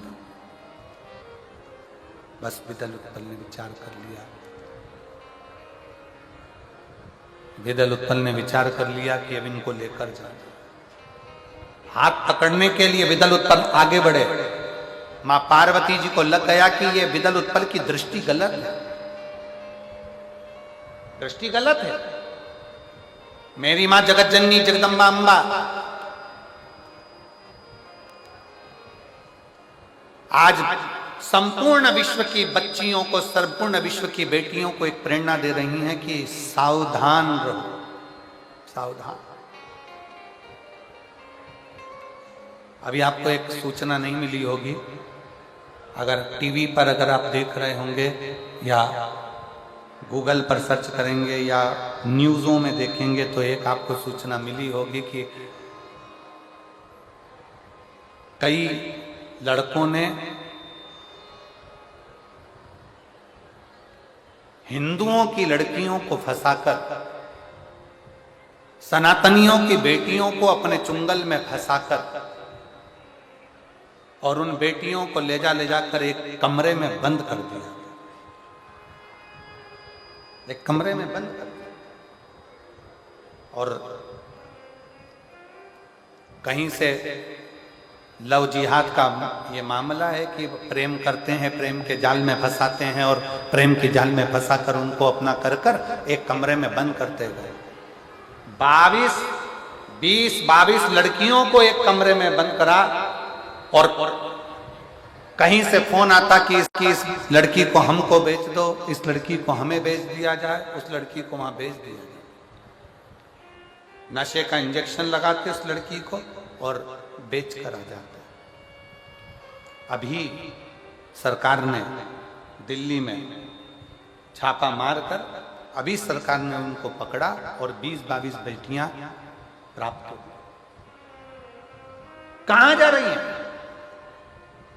हमारे सनातनियों की बेटियों को भड़काकर, हमारे सनातनियों की बेटियों को, और फिर निवेदन करूंगा मेरे भारत की बेटियों से, जितनी बेटियां मेरी यहां कथा श्रवण करने के लिए बैठी हैं और जितनी आस्था चैनल के माध्यम से कथा सुन रही हैं, जितनी बेटियां कथा श्रवण कर रही हैं, मैं उनसे एक निवेदन करना चाहूंगा।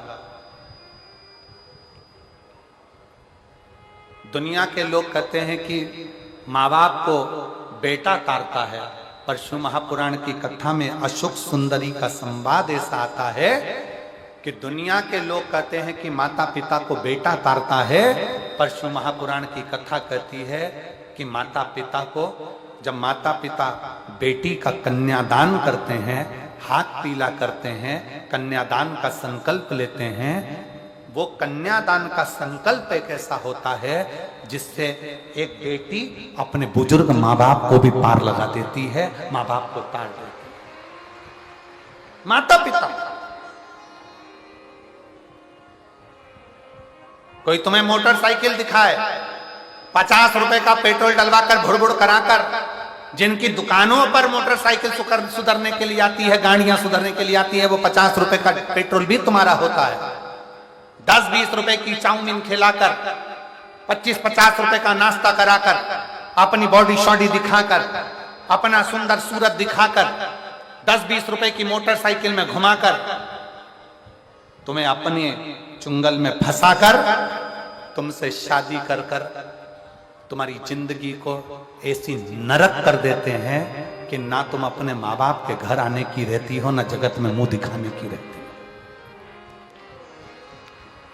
मेरा बेटियों से निवेदन है, सावधान। ये लव जिहाद के चक्कर में तुम्हारी जिंदगी बर्बाद ना हो जाए।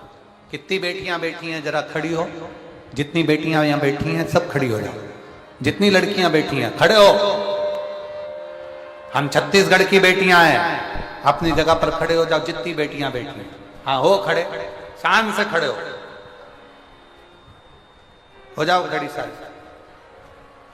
अब दोनों हाथ उठाकर हर हर महादेव बोलो, हर हर, और दोनों भुजा उठाकर संकल्प लो कि हमारे माँ बाप जहां शादी करेंगे, अपने माँ बाप के कहने पर शादी करूंगी। इन गुंडे और बदमाशों के चक्कर में, इस लव जिहाद के चक्कर में नहीं पड़ूंगी। ये संकल्प होना चाहिए। उठाओ दोनों हाथ, हाँ उठाओ दोनों हाथ, और एक बार दोनों हाथ उठाकर कहो हर हर। बैठो। धन्यवाद बेटियों, प्रणाम करता हूं आपको, नमन करता हूं आपको साधुवाद देता हूं। इनके चक्कर में नहीं पड़ूंगा। मैं अपने जीवन को अपने माता पिता के अनुकूल चलूंगा, अपने माता पिता के अनुकूल। और जो जैसी भावना लाया वो वैसा ही फल पाया। जो जैसी भावना लाया वो वैसा ही फल पाया। नहीं खाली उसे लौटाया, जो मन ही मन हर्षाया। और कर दिया माला, बोलो बोलो सब बोलो, लुटा दिया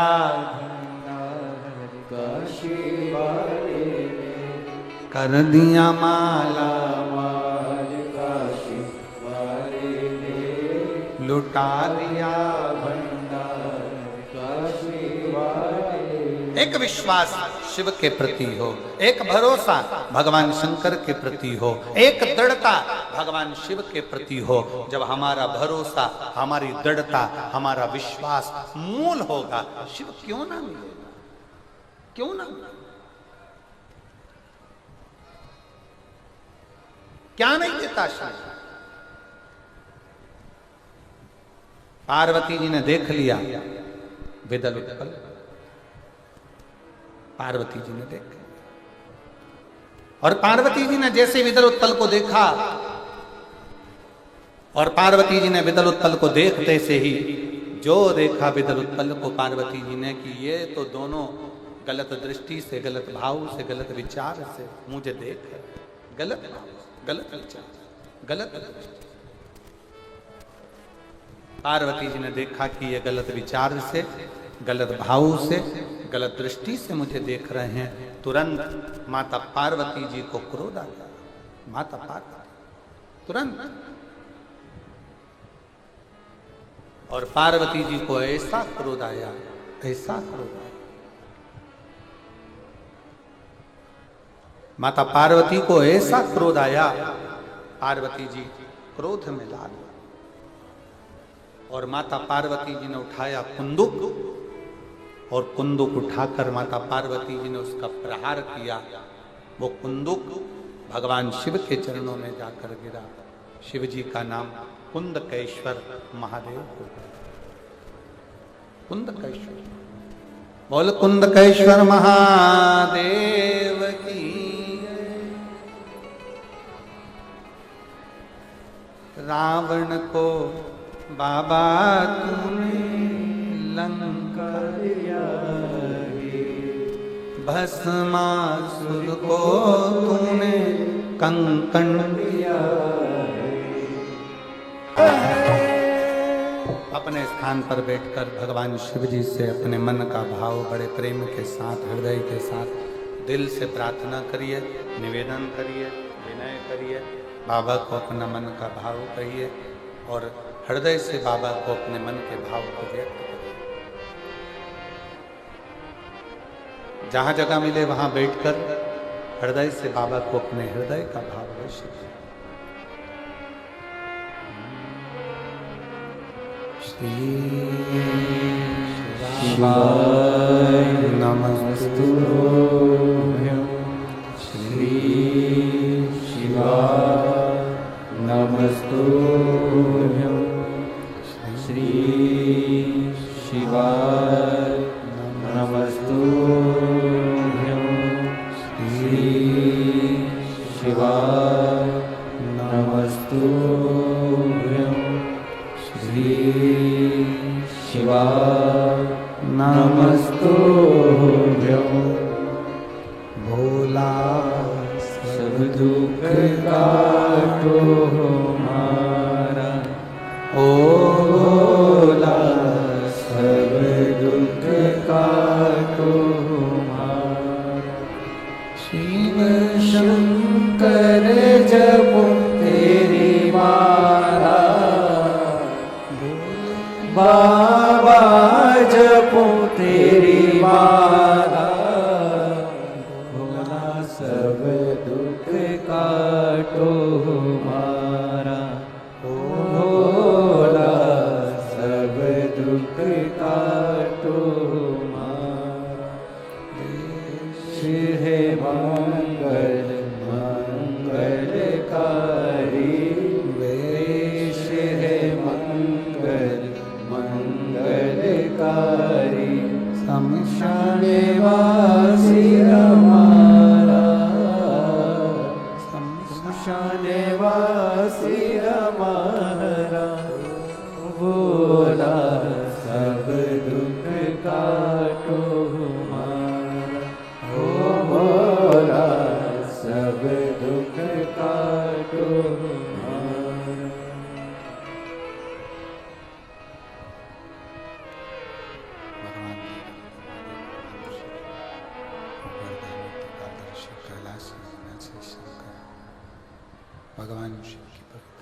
कह रही है, भगवान शंकर का चरित्र कह रहा है, शिव महापुराण की कथा कह रही है।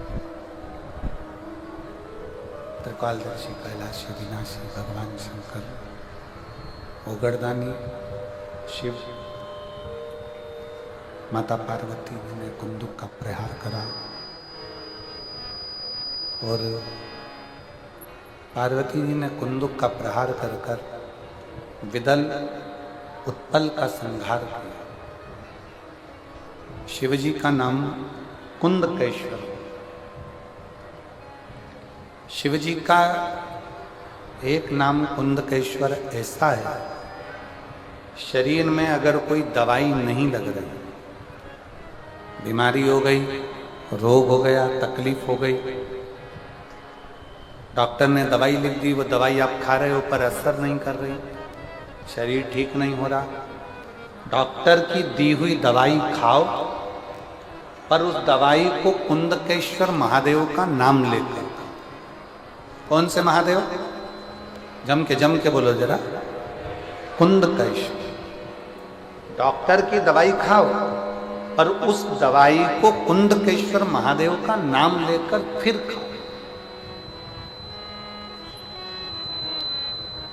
और हम तो कहेंगे जिनके आंखों में अगर तकलीफ ज्यादा होती है, नेत्रों में कोई रोग ज्यादा हो रहा हो, नेत्र रोग ज्यादा है, तो सुबह बाबा के मंदिर में जब आप जाते हैं शिवजी को जल चढ़ाने के लिए, तो यो शिवजी का जो शिवलिंग होता है और जो जलाधारी होती है, उस जलाधारी के सामने से जहां जल बहता है वहां पर अपनी हथेली को लगाकर, ऐसे अपने हाथ की हथेली को लगाकर कुंदकेश्वर महादेव के नाम से उन आंखों पर उसको थोड़ी देर लगाना चाहिए। शिवजी को जल चढ़ाने के बाद हथेली को जहां से पानी बहता है नीचे की ओर, वहां अपनी हथेली लगाओ, हाथ, और हाथ लगाकर उस हाथ को अपनी आंखों पर थोड़ा थोड़ा देर लगाना प्रारंभ करिए। धीरे धीरे कुंदकेश्वर महादेव का नाम लेते रहो। नेत्रों का कैसा भी तकलीफ होगी वो धीरे धीरे ठीक होना प्रारंभ होती जाएगी, नेत्र काम करना प्रारंभ। कुंदकेश्वर महादेव का नाम ले। भगवान श्री कुंदकेश्वर पधार रहे हैं, जोरदार ताली बजाकर उनका दर्शन आनंद करें। कल कथा का छठा दिन रहेगा। कथा का समय यही 1 बजे से 4 बजे तक रहेगा। प्रेम से आप और हम कथा का लाभ लेंगे। कल कथा का छठा दिन मतलब कथा की शिवरात्रि रहेगी। बहुत शिव भक्त कल की कथा में आनंद लेने के लिए आएंगे। परसों के दिन कथा का विराम 27 तारीख को सुबह 8 बजे से 11 बजे तक कथा हो जाएगी। जिन्होंने 7 दिन की कथा नहीं सुनी होगी वो प्रातः 8 बजे के 11 बजे तक कथा श्रवण कर बाबा को अपना झोली पसार कर प्रणाम कर अपने घर को जाएंगे। 27 तारीख को ये कथा विराम हो जाएगी।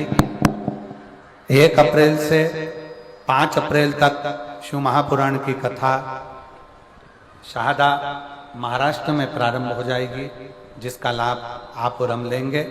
शारदा महाराष्ट्र में भी कथा का समय 1 बजे से 4 बजे तक रहेगा, जहाँ के विधायक श्री राजेश पांडवी जी उसके मुख्य यजमान रहेंगे और उस कथा का लाभ आप और हम लेंगे। फिर 11 अप्रैल से शिव महापुराण की कथा रतनगढ़ राजस्थान में प्रारंभ हो जाएगी, जिसका कथा का समय 1 बजे से 4 बजे तक रहेगा, जिसका लाभ आप और हम लेंगे।